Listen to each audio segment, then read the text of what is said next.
मित्रों नमस्कार, मेरा नाम है तरुण छेत्री और मैं फॉरेस्टर 6 क्लास आज लेकर आया हूँ। तो कल की वीडियो में आपने देखा होगा फॉरेस्टर 5 वाली में कि थोड़ा साफ दिख नहीं रहा था उसमें, क्योंकि मैं दोबारा एक बार चेक करता हूँ। और जो फॉरेस्टर की फर्स्ट वीडियो है उसका भी एक रिपीट वीडियो दे दूंगा मैं, जिसमें थोड़ा क्लियर पता लग जाए। ठीक है, तो आप ये टेबल दोबारा बना लो, देख लो, क्योंकि ये क्वेश्चन पूछा जाता है कि इलेक्ट्रॉन का द्रव्यमान कितना है। ठीक है, ग्राम में तो आपको लिखना पड़ेगा 9.1095 गुना 10 की घात -28 ग्राम। प्रोटॉन का 1.6726 इंटू 10 की पावर -24 ग्राम। और न्यूट्रॉन का 1.6749। देख रहे, सेम सेम चल रहा, सेम सेम है। और एन देखो, अगर आप लोग पढ़ रहे हो, आपने और सब्जेक्ट पढ़ा होगा, रीजनिंग वाला सब्जेक्ट पढ़ा हो आपने, तो एन कितने में आता है? 14 में। तो उसका 4 निकाल के यहाँ डाल दो, पता लग जाएगा हमारा न्यूट्रॉन वाला चल रहा। तो 1.67 तो सेम है, इतना तो याद रखना पड़ेगा कि प्रोटॉन और न्यूट्रॉन तो सेम है, लेकिन न्यूट्रॉन का नाम से ही निकल जाएगा, वो 4 और 4 यहाँ पे ऐड करना है। ठीक है, इतना ध्यान रख सकते हो तो।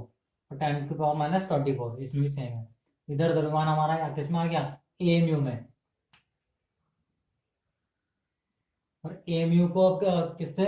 एएमयू को रिप्लेस कर दिया यू ने, और यू को बोलते हैं हम यूनिफाइड। ठीक है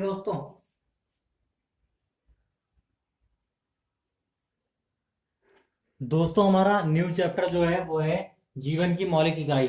और जीवन की मौलिक इकाई क्या होती है? कोशिका, सेल। ठीक है, तो हमारे जीवन की मौलिक इकाई होती है सेल, कोशिका। अब कोशिका के बारे में देखते हैं क्या क्या पॉइंट्स है। सबसे पहले कोशिका की खोज किसने की थी? 1665 में। 1665 में रॉबर्ट हुक ने, 1665 में कोशिका को रॉबर्ट हुक ने ढूंढा था। ठीक है, उसके बाद कोशिका केंद्रक, कोशिका केंद्रक की खोज करी रॉबर्ट ब्राउन ने। कब? 1831 में। कोशिका केंद्र को ढूंढा था किसने? रॉबर्ट ब्राउन ने, 1831 में। उसके बाद कोशिका होती कितने टाइप की हैं? 2 टाइप की होती हैं, एक कोशिकीय और बहुकोशिकीय। बस एक कोशिकीय में कौन कौन सा आता है? अमीबा, क्लेमिडोमी क्लेमिडोमोनास और पैरामिनीशियम, पैरामिनीशियम और बैक्टीरिया। एक कोशिका यही है, सिर्फ ये एक ही कोशिका रहती है इसमें। ठीक है, अब बहुकोशिकीय में कौन होता है? कवक, पादप, जंतु। हम लोग बहुकोशिकीय में ही आते हैं, इंसान, क्योंकि इंसान जंतु के अंदर ही का आता है, बाहर नहीं आता जंतु से। जंतु हम लोग जंतु वर्ग के अंतर्गत ही आते हैं। ठीक है, इसके बाद ये क्वेश्चन बहुत इंपॉर्टेंट है कि सबसे छोटी कोशिका किसकी होती है और कौन सी होती है? तो ये होती है माइकोप्लाज्मा गैलीसेप्टिकमा। ठीक है, सेप्टिकमा इसकी सबसे छोटी कोशिका होती है। अब सबसे बड़ी कोशिका किसकी होती है? शुतुरमुर्ग के अंडे की, सबसे बड़ी कोशिका। अब एक और क्वेश्चन है, सबसे लंबी कोशिका किसकी होती है?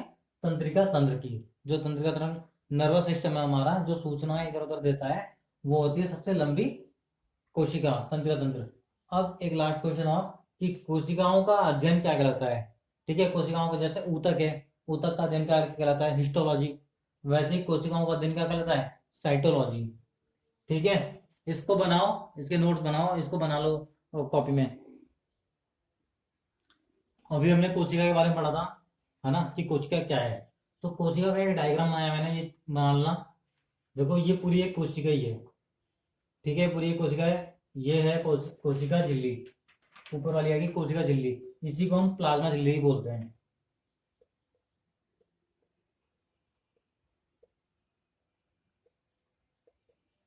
क्या? प्लाज्मा झिल्ली भी इसी को बोलते हैं। ठीक है, और कोशिका के अंदर होता है केंद्रक। केंद्रक केंद्रक की खोज किसने की थी?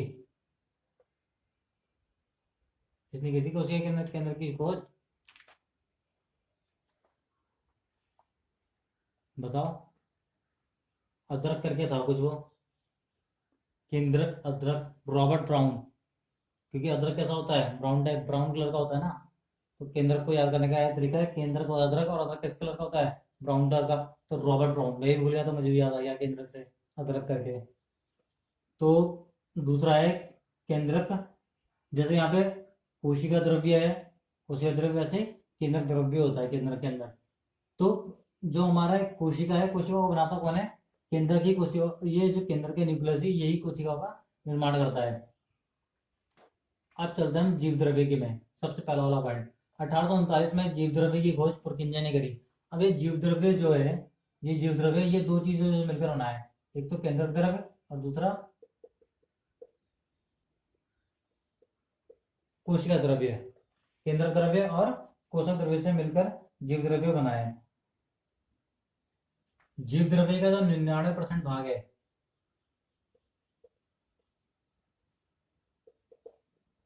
जो जीव द्रव्य का 99% भाग है वो है जल, ठीक है ना। और 1% में रुक जाओ।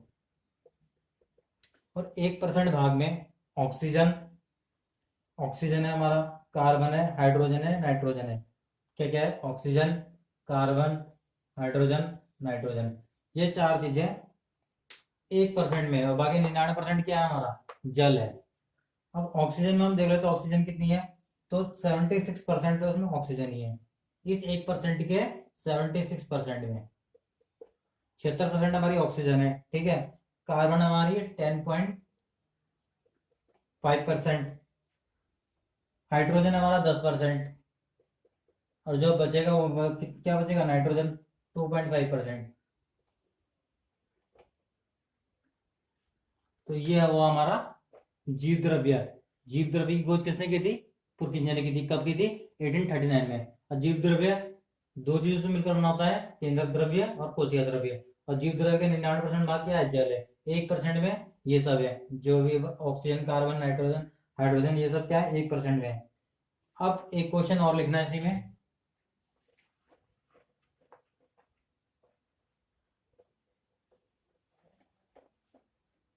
पाउस करके बनाना है ना, डायग्राम उसका पाउस करके बनाना।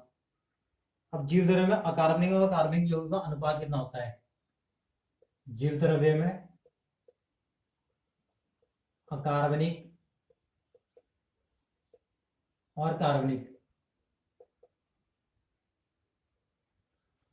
जीव द्रव्य में अकार्बनिक और कार्बनिक का अनुपात, यौगिक का जो अनुपात होता है वो होता है 81:19। अकार्बनिक और कार्बनिक का अनुपात कितना होता है? 81:19। क्वेश्चन आ जाएगा जीव द्रव्य में अकार्बनिक और कार्बनिक का अनुपात बताओ, सीधा लिखना है 81:19 ऑप्शन में, ठीक है। और यहाँ पे हम देख लेते हैं, हाँ पहला पॉइंट हो गया हमारा, पुरकिंजे ने क्या ढूंढा था? जीव द्रव्य की खोज करी। उसके बाद 1838 और 39 में स्लाइडेन और स्वान ने कोशिका सिद्धांत की थ्योरी दी कि कोशिका सिद्धांत है क्या आखिर। उन्होंने बताया, कोशिका सिद्धांत के अनुसार ही उन्होंने पहला पॉइंट बताया कि प्रत्येक जीव की उत्पत्ति किससे हुई है? कोशिका से हुई है। और कोशिका निर्माण कौन करता है? केंद्रक करता है। प्रत्येक कोशिका एक स्वाधीन इकाई है, प्रत्येक कोशिका अपने आप में फ्रीडम है, इंडिपेंडेंट। प्रत्येक कोशिका अपने आप में क्या है? इंडिपेंडेंट। और कोशिकाएं मिलकर ही, और जो कोशिकाएं हैं, प्रत्येक कोशिका अपने आप में इंडिपेंडेंट है, अलग अलग हो सकती है। आपने एक मूवी देखी होगी लूसी,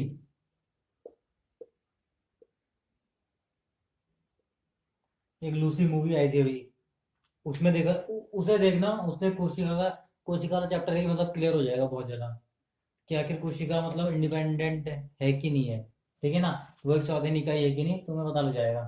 तो केंद्र की कोशिका, और केंद्र की क्या करता है? कोशिका बनाता है। कोशिका हमारी दो प्रकार की होती है, प्रोकैरियोटिक और यूकेरियोटिक। इसके बारे में अब हम देखते हैं। अभी हमने देखा था कि कोशिकाएं दो टाइप की हैं, प्रोकैरियोटिक और यूकेरियोटिक, ठीक है। अब जो प्रोकैरियोटिक कोशिकाएं हैं वो नील हरित शैवाल में होती हैं और जीवाणुओं में होती हैं। प्रोकैरियोटिक कोशिकाएं किस किस में? जीवाणु और नील हरित शैवाल में होती हैं। जबकि जो हमारी यूकेरियोटिक कोशिकाएं हैं ये पादप में पाई जाती है। पादप बोले तो प्लांट्स में पाई जाती है, ठीक है। अब फर्स्ट पॉइंट इसका प्रोकैरियोटिक कोशिका का, ये सब लिख लेना, नोट डाउन कर लेना। फर्स्ट पॉइंट है, इसमें हिस्टोन प्रोटीन नहीं होता है, प्रोकैरियोटिक में नहीं होता है। केंद्रक झिल्ली नहीं होती है, माइटोकॉन्ड्रिया नहीं होता है, गोल्गी कॉइल नहीं होता है, लाइसोसोम नहीं होता है, डीएनए पूर्ण विकसित नहीं होता, श्वसन प्लाज्मा झिल्ली द्वारा होता है, लिंग प्रजनन नहीं होता है, प्रकाश संश्लेषण थाइलेकाइड में होता है, और लास्ट पॉइंट है, कोशिका विभाजन अर्धसूत्री प्रकार का होता है, ठीक है। अब हम चलते हैं यूकेरियोटिक की तरफ। यूकेरियोटिक किस किस में पाई जाती है? प्लांट्स में। तो हिस्टोन प्रोटीन नहीं होता, इसमें होता है। केंद्रक उसमें नहीं होता, इसमें होता है। जो उसमें नहीं होता इसमें होता है। गोल्जी का है, नहीं होता, इसमें होता है। डीएनए पूर्ण विकसित नहीं होता, इसमें पूर्ण विकसित होता है। लाइसोसोम इसमें होता है। श्वसन प्लाज्मा, उसमें प्लाज्मा झिल्ली से होता था, यहाँ पे माइटोकॉन्ड्रिया से होता है श्वसन। श्वसन किससे होता है? माइटोकॉन्ड्रिया से। ठीक है। लिंग प्रजनन नहीं पाया जाता, इसमें पाया जाता है। प्रकाश संश्लेषण थाइलेकाइड में होता है, इसमें क्लोरोप्लास्ट में होता है। पेड़ पौधों में होता है ना क्लोरोप्लास्ट में, पत्तियों में पाया जाता है क्लोरोप्लास्ट। क्लोरोप्लास्ट के अंदर भी एक तो वो होता है तत्व मैग्नीशियम। मैग्नीशियम क्लोरोप्लास्ट मतलब प्रकाश संश्लेषण क्रिया में भाग लेता है मैग्नीशियम भी। कोशिका विभाजन अर्धसूत्री प्रकार का होता है, इसमें कोशिका विभाजन अर्धसूत्री और समसूत्री दोनों प्रकार का होता है। ठीक है। इसमें एक क्वेश्चन और लिख लो कि जो प्रोकैरियोटिक है इसकी कोशिका भित्ति,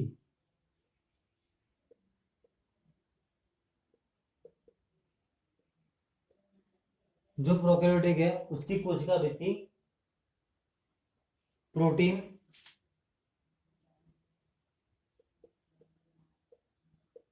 कार्बोहाइड्रेट है। जो कोशिका भित्ति है प्रोटीन और कार्बोहाइड्रेट की बनी होती है। इसकी किसकी? प्रोकैरियोटिक की। और जो यूकेरियोटिक है उसकी कोशिका भित्ति किसकी बनी होती है? सेल्यूलोज। इसकी कोशिका भित्ति हमारी सेल्यूलोज की बनी होती है। तो इसे इसके नोट्स बनाओ। ठीक है।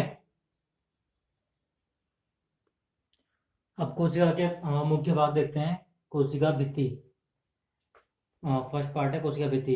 इसमें पादपों की जो प्लांट की कोशिका भित्ति होती है वो किसकी बनी होती है? सेल्यूलोज की। और जो जीवाणुओं की कोशिका भित्ति है वो बनती है पेप्टिडोग्लिकेन। ये क्वेश्चन आएगा पक्का कि जीवाणुओं की कोशिका भित्ति किसकी बनी होती है? पेप्टिडोग्लिकेन की। ठीक है। अब है सेकंड पॉइंट है कोशिका झिल्ली। कोशिका झिल्ली एक आवरण होता है कोशिका और बाह्य पर्यावरण, जो बाह्य हमारा वातावरण है उसके बीच में। यह झिल्ली बाह्य वातावरण से कोशिका को अलग रखती है। ठीक है। इसका काम यही है कि मतलब बाहर के वातावरण से कोशिकाओं को अलग रखें। थर्ड पॉइंट है हमारा तारक काय, सेंट्रोसोम। तारक काय की खोज किसने की थी? बोबेरी ने की थी। बोबेरी ने तारक काय की खोज की थी। यह केवल जंतु कोशिकाओं में पाया जाता है, हमारे में ही पाया जाता है सिर्फ तारक काय, प्लांट्स में नहीं पाया जाता। तारक काय के अंदर सेंट्रियोल उपस्थित होता है जो समसूत्री विभाजन में ध्रुव का निर्माण करता है। क्वेश्चन आएगा सेंट्रियोल किसमें उपस्थित होता है? तारक काय में। फोर्थ पॉइंट है हमारा अंतःप्रद्रव्य जलिका, एंडोप्लाज्मिक रेटिकुलम। ये दो प्रकार की होती हैं। जो हमारे अंतःप्रद्रव्य जलिका है दो प्रकार की होती है, एक खुरदरी अंतःप्रद्रव्य जलिका और दूसरी होती है समतल प्रकार की। जो खुरदरी होती है उसमें राइबोसोम लगे होते हैं। राइबोसोम, ये समतल है, ये खुरदुरी है। इसमें जैसा से खुरदुरी दिखती है ये राइबोसोम के कारण ही खुरदुरी दिखती है। और जो राइबोसोम होते हैं वो क्या करते हैं? प्रोटीन का संश्लेषण करते हैं। ठीक है।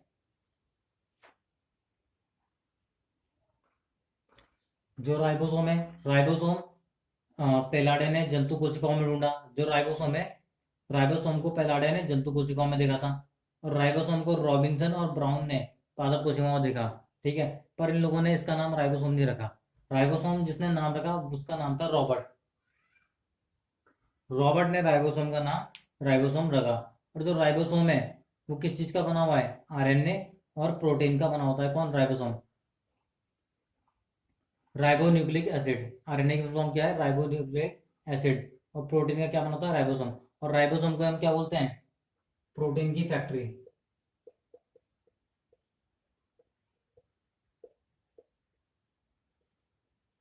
ठीक है। राइबोसोम को हम क्या बोलते हैं? प्रोटीन की फैक्ट्री, क्योंकि राइबोसोम में ही प्रोटीन का संश्लेषण होता है। यहाँ लिखा था राइबोसोम में प्रोटीन का संश्लेषण होता है। ठीक है। लास्ट पॉइंट है हमारा मतलब छठा, लाइसोसोम। जो लाइसोसोम है, लाइसोसोम की खोज की थी डी डुवे ने। यह जो लाइसोसोम है टूटे फूटे कोशिका अंग जो होते हैं शरीर में उनको समाप्त कर देता है। और इसकी खास बात है ये खुद भी समाप्त हो जाता है।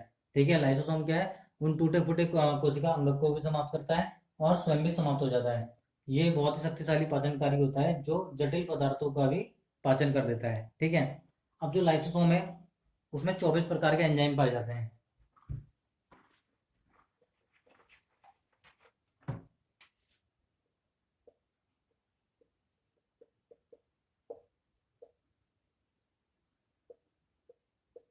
लाइसोसोम में 24 प्रकार के एंजाइम पाए जाते हैं जो जटिल से जटिल चीजों को भी आराम से पचा लेते हैं। ठीक है ना, तभी इसमें कहा कि शक्तिशाली पाचनकारी होता है।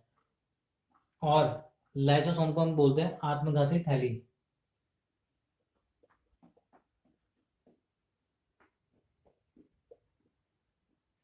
ठीक है। शरीर की आत्मघाती थैली किसे कहते हैं? लाइसोसोम। ये स्वयं भी मर जाती है और हमारे इन अंगों को भी मार डालती है, इसलिए हम इसे कहते हैं आत्मघाती थैली। तो दोस्तों हम आज यहीं तक रखते हैं क्लास को, और मेरे चैनल एग्जाम प्रिपरेशन करके आप सर्च कर लेना। ठीक है। उसमें आपको फॉरेस्ट्री क्लास मिल जाएगी और उत्तराखंड की क्लास भी मिल जाएगी। और अगर कोई क्वेरी हो तो उसमें कमेंट करना, बताना मुझे, मैं उसका आंसर दूंगा फिर। बाकी मेरे चैनल को सब्सक्राइब करें, लाइक करें और शेयर करें। धन्यवाद।